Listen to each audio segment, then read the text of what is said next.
ఈ పాతాళ గంగలో స్నానం చేస్తే సర్వోరోగాలు నయం కావాల్సిందే.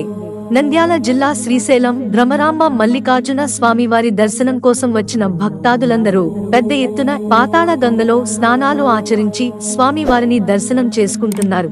పూర్తిగా మెట్ల మార్గాన్నే వెళుతూ పాతాళ గంగలో స్నానాలు ఆచరిస్తూ గంగమ్మ తల్లికి దీపారాధన చేస్తున్న పర్యాటకులు దాదాపు ఈ మెట్ల మార్గాన 2 గంటల సమయం పడుతుంది. చిన్నలు పెద్దలు అందరూ స్నానాలు ఆచరిస్తూ ఉంటారు.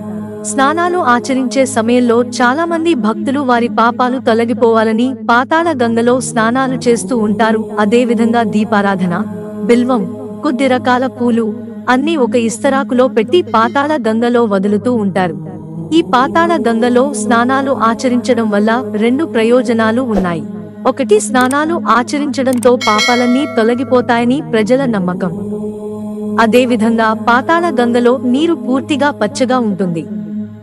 సైంటిఫిక్ గా ఇక్కడ స్నానం ఆచరించడం వల్ల మన శరీరంలో ఉన్న పుండ్లు, సర్వరోగాలు పూర్తిగా తొలగిపోతాయని భక్తాదులు తెలియజేస్తూ ఉంటారు. స్నానాలు అనంతరం ఆ మెట్ల మార్గాన్నే వస్తూ శ్రీశైల భ్రమరాంబిక మల్లికార్జున స్వామి వారిని దర్శనం చేసుకోవడం జరుగుతుంది. కోరిన కోరికలు తీర్చే స్వామిగా చెప్పవచ్చును.